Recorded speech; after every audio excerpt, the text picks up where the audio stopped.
Well, first up tonight, we have this bit of information that's been talked about a lot from other people. I have something specific I want to say about it, but let me pull it up here. I know that Troy's heard about it because we talked briefly about it. Al, have you heard of Gotham High? When you guys brought it up, I kind of looked it up, and what the hell, man? Yeah. So yeah, this is a new comic. Melissa DeCruz, she's a YA novelist, and that also explains a whole lot. And DC's done this kind of thing before. They've gotten other writers to come in, especially either children's authors or YA authors, and try to adapt their characters to that new audience. And that's part of Dan Didiott's legacy right there. I just did the fan man thing and called him Didiot. Well, you listen to him enough times. That's the only way I think of him. I know, right? But they've done that. Yeah, go ahead. Oh, can I say what? Remember what I said about fan fiction last week? Yeah. About how people love to write stories, and they'll take these characters that are like, Kylo Ren and Rey, and they'll make them teenagers in high school, and then they'll do this, boom, and that's exactly what this is. Mm-hmm. Yeah, and it's a fan fiction thing. Yeah. Even from the top down. From the corporate angle, when Dan Didio was trying to get people to do this kind of stuff, he got Ridley Pearson, who's actually a really good children's author. He's written some really cool like middle grade novels and stuff like that are great. They brought him in to do a Super Sons graphic novel. They didn't bother. I read and I bought it because I was like, oh, cool, Super Sons. And it looked like classic, young Jonathan and young, Damien. And it was like the Super Sons of old, it looked like on the cover. And I was reading the introduction. It's basically Ridley Pearson saying, yeah, it was interesting when they called me to do this because I don't know. I've never read any Super Sons comics or anything. So I just kind of did my own thing. I just kind of, pretended, did my own little universe with it. How much of a lazy ass are you that you can't even be bothered to do the damn research on a beloved? And DC doesn't care. They don't even care to make him do it because DC... and I don't know if they still think this now. I don't know if this is just sort of the still the momentum running from Dan Didio's stupid decisions, but we got to get that sexy new audience. They're the ones that are going to save the business. You can still have all the old audience if you stop pissing them off at every turn. And this sexy new audience you're wanting to roll the dice for, they're not going to automatically jump on board, and you're just going to evacuate more of your loyal audience then. So this is, just give you kind of if you haven't heard of this or whatever, this is a reimagining. Bruce Wayne there. He's a Chinese American now because, diversity. And his mother's a Chinese American. And then there's a panel even that makes sure to say Martha Wayne's money. That's what made Wayne Enterprises possible because, girl power. Mm-hmm. And Jack Napier there is the Joker. So, and that Catwoman there, she's a Latina because diversity. So we've got to have a romancy Twilight style love triangle. That's all this comic book is between Bruce Wayne, Selena Kyle, and the Joker all in high school together. Whoever thought this up needs to be punched in the mouth. It's the dumbass biggest. Anyway.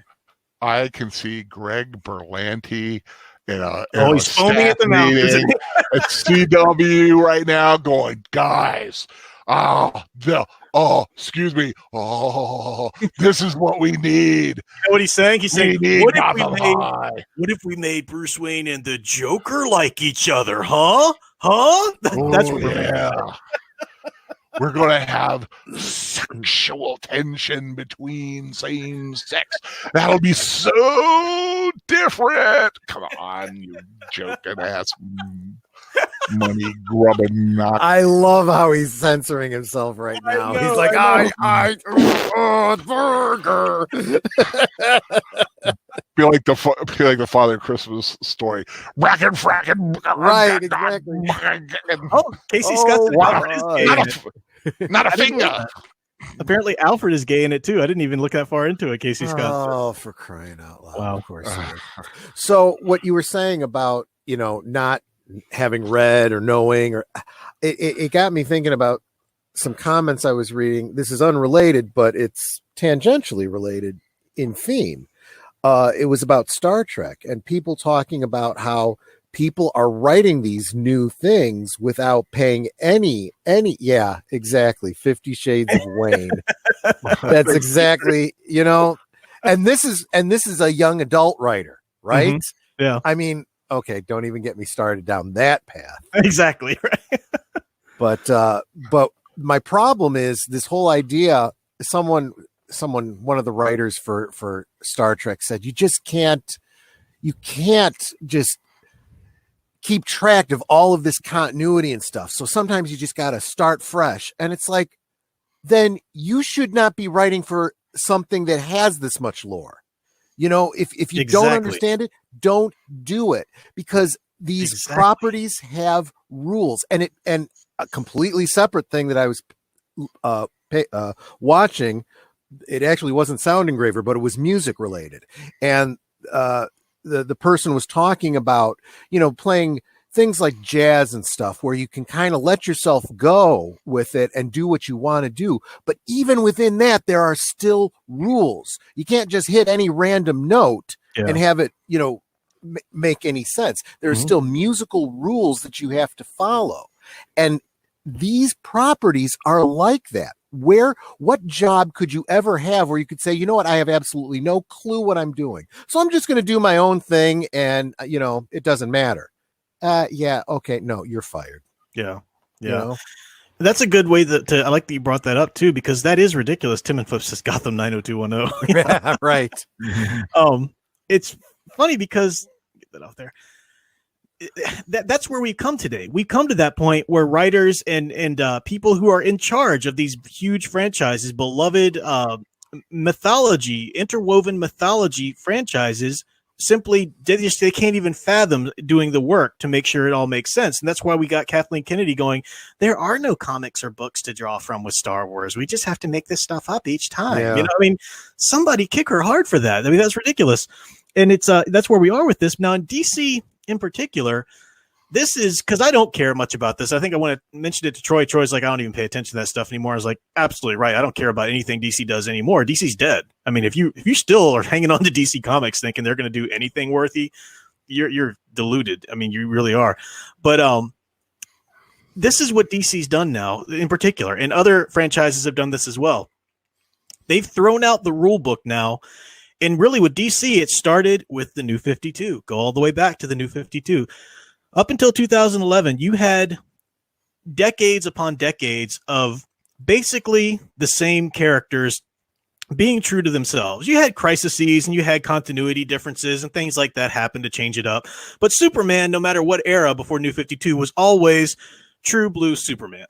Unless it's Elseworlds or something. Batman was always true blue Batman, Wonder Woman, and so forth. There was a mandated shakeup that happened with the New 52, all Dan Didio's idiocy.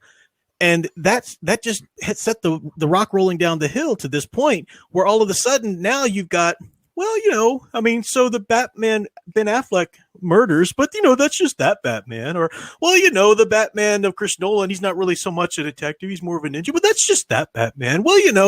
This Pattinson Batman's not really able to put stuff together himself, but that's just that Batman. Well, that's just this Batman. That's just your Batman. The name Batman in popular culture, I'm not talking about any of us here who love the character, of course, but your average Joe on the street, Batman, that name, that word means shit. The name Superman doesn't mean a damn thing anymore because they have just ruined the characters in our popular consciousness. They've ruined it to the point where it can be anything to anybody. It's all okay. You can have Henry Cavill snapping Zod's neck. It's still, hey, that's just how Superman got to be where he is. And the dumbasses who try to defend this stuff. People on my channel on Twitter before, trying to say, man, you don't understand that. No, you don't understand. Stop screwing with the character. You want that kind of crap story, go tell it with some other character. Go create your own. Stop taking all of these characters and just doing whatever you want with them because they're all just different versions, man. They're versions. Well, versions only work if there is an iconic standard of which it can be a version. And you've out-versioned that iconic standard in the public consciousness. There's no such thing as that anymore. We've got that idea of Tulpa Superman always asserting himself, and I hope one day it will come back around to that. But for right now, average Joe on the street doesn't have a freaking clue who Superman is supposed to be, who Batman is supposed to be. They just know their favorite film or their favorite incarnation or their favorite comic or whatever they read that has that specific type of Batman or Superman or Wonder Woman or whatever. The companies have killed these characters out of this completely misguided desire, Dan Didio's desire to make DC dark and gritty like Marvel because we got to be cool like Marvel, or Warner Brothers' desire just to double down and Zack Snyder's Amazeballs or whatever. I mean, we've gotten to the point. It's very sad. And Star Wars is to this point too. And a whole leg of this, what pisses me off is the fans who are so starved for material that they're just willing to say, well, this one isn't so bad. This one, yeah, it's got a little crap on the side, but this part right here is kind of crunchy and tasty, so I'm going to go ahead and give my money for that. I mean, you're part of the problem. You're just part of the problem. So that's my whole take on that, because I don't really care what DC's doing in general. They're dead. Let them die. But they've killed the characters and the consciousness to a certain point. We need a revival.